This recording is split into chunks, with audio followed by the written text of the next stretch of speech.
آج نور کی سہاگ رات تھی۔ اس نے ایک نابینا سے شادی کر لی تھی۔ نور کو عامر سے ہمدردی ہونے لگی۔ عامر صورت میں اچھا تھا اور بظاہر اس میں نابینا ہونے کے علاوہ کوئی اور خامی نہیں تھی۔ وہ محبت کی پیاسی تھی، کیونکہ اپنے گھر میں وہ تنگ مزاجی اور بھابھیوں کے رویوں کے باعث زندگی سے بیزار رہتی تھی۔ لیکن عامر اور اس کی بہن لالچی تھے۔ ان کی نظر نور کی دولت پر تھی۔ جلدی نور پر ظلم کا پہاڑ ٹوٹنے والا تھا۔ وہ سیدھی سادی معصوم لڑکی تھی، مگر گھر والے اسے پیار سے نور کہا کرتے تھے۔ اس کی سب سے بڑی کمزوری یہ تھی کہ وہ غیروں پر اندھا اعتبار کر لیتی تھی، اور یہی عادت بعد میں اس کی تباہی کا سبب بنی۔ جب وہ جوان ہوئی تو اس کی شادی ایک پیچیدہ مسئلہ بن گئی، حالانکہ وہ خوش شکل، خوش لباس اور معصوم صورت کی لڑکی تھی۔ بہت سے رشتے آئے، لوگ اسے پسند بھی کر لیتے، لیکن بات آگے نہ بڑھتی کیونکہ نور انہیں دیکھ کر ناک منہ چڑھا لیتی۔ جب وہ BSc کر رہی تھی تو 2-3 اچھے رشتے آئے۔ نور خاموش رہی تو والدین نے سوچا کہ پہلے وہ تعلیم مکمل کر لے۔ انہیں جلدی نہ تھی اور بعد میں معاملہ سلجھ نہ پایا۔ گریجویشن کے بعد نور ہوشیار ہو گئی اور جو رشتہ آتا اس میں کوئی نہ کوئی نقص نکالنے لگتی۔ رفتہ رفتہ عمر ڈلنے لگی۔ اچھے رشتوں کے انتظار میں والدین بھی دنیا سے رخصت ہو گئے اور وہ بائی اور بابیوں کے رحم و کرم پر رہ گئی۔ اس کا اصل نام نور جہاں تھا۔ ایک بار جب اس کی ماں زندہ تھی، وہ اپنی سہیلی دردانہ کے ساتھ ایک عامل کے پاس گئی جو فال نکالتے تھے۔ عامل نے اس اور اس کی ماں کا نام پوچھا اور فال نکال کر بتایا کہ نور پر سخت بندش کی گئی ہے تاکہ اس کی شادی نہ ہو سکے۔ اگرچہ وہ ان باتوں پر یقین نہیں رکھتی تھی، لیکن جب عامل نے اس کے چند قریبی رشتہ داروں کے نام بتا دیے تو وہ یقین کرنے لگی۔ پھر دردانہ اسے ایک اور جادو ٹوٹے کرنے والے کے پاس لے گئی جس نے کچھ سفلی عملیات کیے۔ اتفاقاً اسی دوران نور بیمار پڑ گئی اور پھر وہ مسلسل بیمار ہی رہنے لگی۔ اس نے جادو ٹونے والے کے دیے ہوئے تعویذ پینا بند کر دیے اور جو پہننے کو دیے تھے انہیں بھی اتار کر جلا دیا۔ لیکن اس کے دل پہ یہ بات بیٹھ گئی کہ اس کی شادی نہ ہونے کی وجہ کسی قریبی رشتہ دار کی کرائی ہوئی بندش ہے۔ خدا جانے ان باتوں میں کتنی حقیقت تھی، مگر وہ انہیں سوچ سوچ کر چڑچڑی اور بد مزاج ہو گئی تھی۔ اس میں خود سری بھی آ گئی تھی۔ والدین کی وفات کو بھی 1 سال ہی گزرا تھا کہ اس نے دوبارہ عاملوں اور وظیفے بتانے والوں کے پاس جانا شروع کر دیا۔ جہاں سنا کہ فلاں جگہ کوئی عامل یا بابا رہتا ہے، وہ فوراً وہاں پہنچ جاتی۔ در حقیقت وہ اپنی شادی اور خراب صحت دونوں سے پریشان تھی۔ عمر ڈلتے ڈلتے وہ 40 سال کی ہو گئی اور اب سخت ڈپریشن میں مبتلا تھی۔ اسے ذرا سی بات پر غصہ آتا۔ اس تنگ مزاجی کے سبب بھائیوں سے روز کسی نہ کسی بات پر جھگڑا ہونے لگا۔ چنانچہ وقت گزاری کے لیے اس نے گھر کے قریب ایک اسکول میں بطور ٹیچر ملازمت اختیار کر لی۔ اب وہ دوپہر 2:30-3 بجے اسکول سے آتی اور تکن سے چور ہو کر سو جاتی۔ اس تکن کا ایک ہی فائدہ یہ ہوا کہ اسے نیند آنے لگی اور بے خوابی ختم ہو گئی۔ بلا شبہ کام اور تکن صحت کے لیے بہتر ثابت ہوئے، مگر ان سب کے باوجود اس نے عاملوں پر اعتقاد ترک نہ کیا۔ ایک دن وہ اپنے کام کرنے والی ایک ٹیچر کے گھر گئی، جہاں اس کی ملاقات اس کی کزن آسما سے ہوئی۔ آسما نے بھی کسی عامل کا ذکر کیا۔ نور نے فوراً اس کا پتہ لیا اور اگلے ہی دن اس عامل کے پاس پہنچ گئی۔ اس عامل نے بتایا کہ نور پر نہ صرف سفلی عملیات کیے گئے ہیں بلکہ بدروح بھی حاوی ہے اور یہی اس کی خرابی صحت کی وجہ ہے۔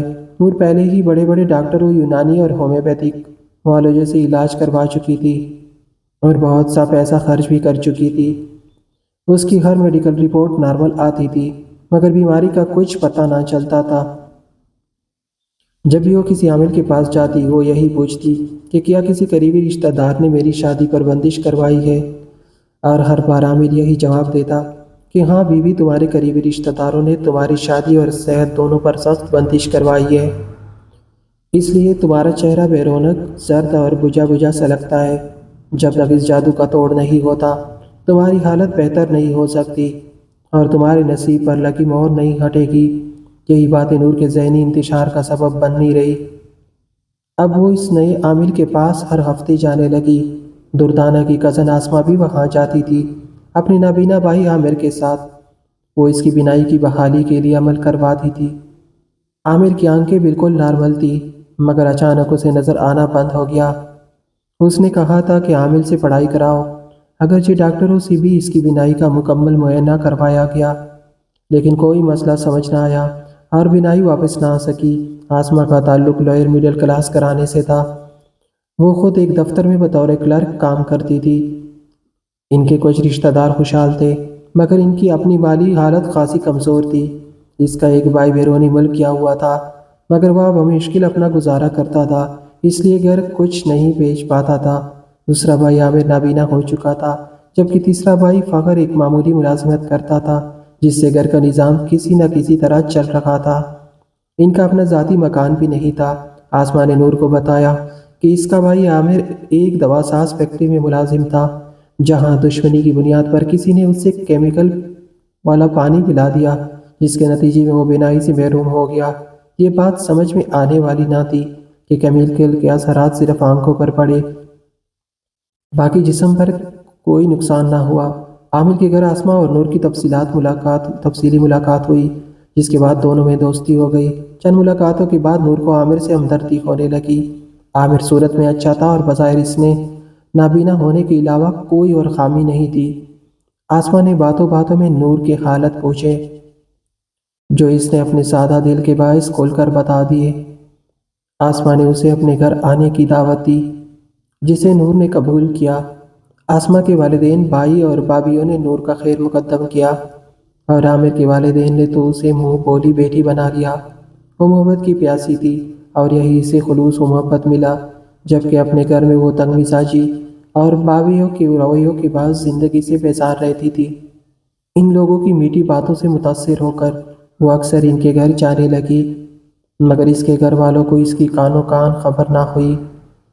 وہ اسکول کے بعد یا چھٹی کے دن صبح سے شام تک وہاں رہتی، اور پھر رات کو 8 بجے کے قریب گھر واپس آتی۔ اگر کوئی پوچھتا کہ کہاں گئی تھی، تو دردانہ کا نام لے دیتی کہ ہم دونوں ساتھ تھے۔ اس کی بدمزاجی کے باعث بھابھیاں اس کے معاملات میں دخل اندازی سے گریز کرتی تھی، اور خود سیری کی وجہ سے بھابھیوں نے بھی اس سے لا تعلقی اختیار کر لی تھی۔ وہ ہر کسی کو یہی جواب دیتی کہ میں بالغ ہوں اور اپنا اچھا برا خوب جانتی ہوں۔ آسما اس پر محبت کا جال پھینک رہی تھی اور چاہتی تھی کہ کسی طرح نور کی شادی اپنے نابینا بھائی سے کروا دے، کیونکہ وہ پام چکی تھی کہ نور عامر سے ہمدردی رکھتی ہے۔ وہ نور کو یہ باور کروانے کی کوشش کرتی تھی کہ لوگ اس کی زیادہ عمر کے باعث رشتے سے انکار کر دیتے ہیں، حالانکہ وہ خوش شکل ہے، مگر اب چہرے پر عمر کے آثار نمایاں ہونے لگے ہیں۔ بہتر ہے کہ وہ ایسے شخص سے شادی کر لے جو اسے دیکھ ہی نہ سکے۔ اللہ تعالیٰ نابینا کا سہارا بننے کے عمل کو پسند کرے گا اور اس پر اجر دے گا، اور اس کے گھر والے بھی اس کی نیکی بنا پر نور کی قدر کریں گے۔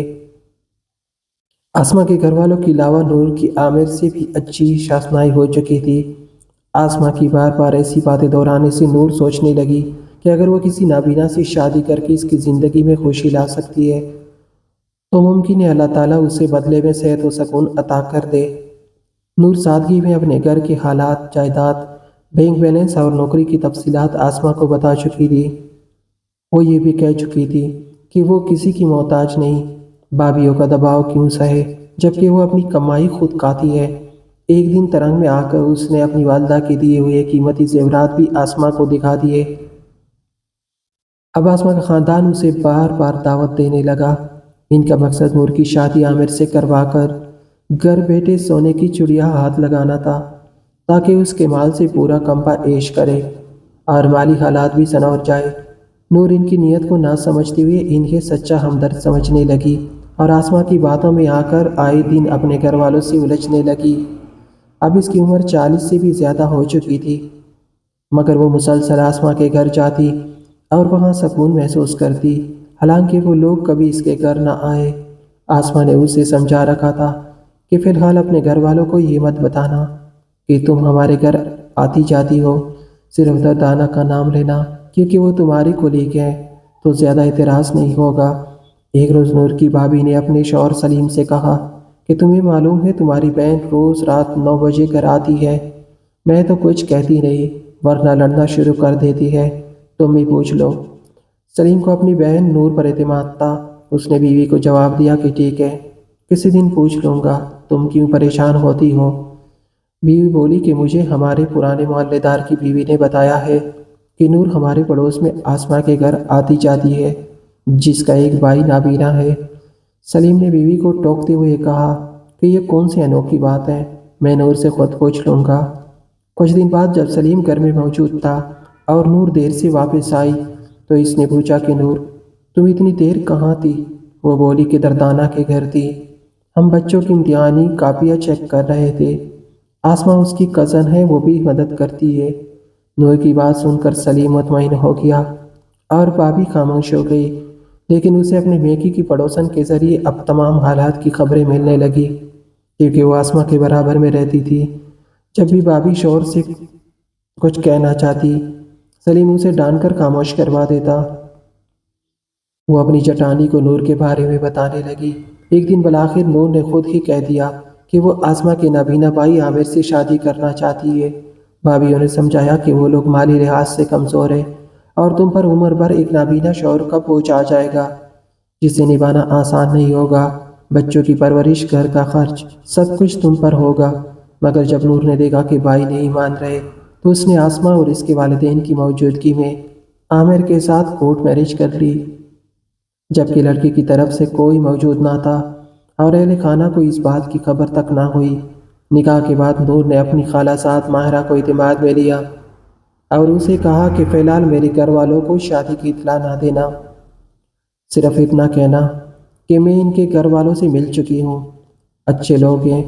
یوں ماہرہ نے بیچ میں پڑھ کر ان کے رشتے کی راہ ہموار کی۔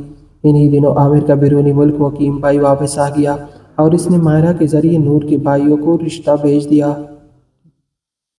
جب بھائیوں نے نور سے پوچھا کہ کیا واقعی تم ایک نابینا شخص سے شادی پر آمادہ ہو، تو وہ بولی کہ ہاں، میں انسانیت کی خاطر یہ نیکی کرنا چاہتی ہوں اور جو قسمت میں ہوگا دیکھا جائے گا۔ میں برسر روزگار ہوں، آپ لوگوں پر مالی بوجھ نہیں ڈالوں گی۔ مانا نے بھی عامر کے کردار کی تعریف کی۔ یوں بھائیوں نے یہ سوچ کر کہ اب نور کی شادی کی عمر نکل چکی ہے اور یہ اسی کا رد عمل ہے کہ اس نے پہلے اچھے رشتے رد کیے، اب ایک نابینا کو قبول کرنے پر تیار ہے، رشتہ منظور کر لیا۔ نکاح کے وقت لڑکے والوں نے کہا کہ ہمیں نہ کچھ لینا ہے نہ دینا، بس آپ اپنی بہن کو سادگی سے بغیر جہیز کے رخصت کر دیں۔ یوں بھائیوں نے بہن کی خوشی کے لیے اسے ایک نابینا شوہر کے ساتھ رخصت کر دیا۔ شادی کے بعد نور چند دن سسرال میں رہی، پھر شوہر کے ساتھ میکے آئی تو بھائی اور بھابھیوں نے خوش دلی سے استقبال کیا۔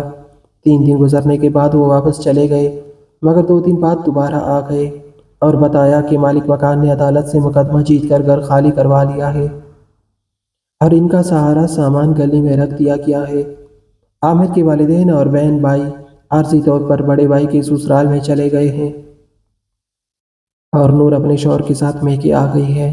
نور نے بھائیوں سے کہا کہ میں جیٹ کے سسرال میں نہیں رہنا چاہتی، جب تک سسرال والے کوئی معقول رہائش تلاش کرے، ہمیں اپنے گھر میں اوپر والا پورشن دے دے۔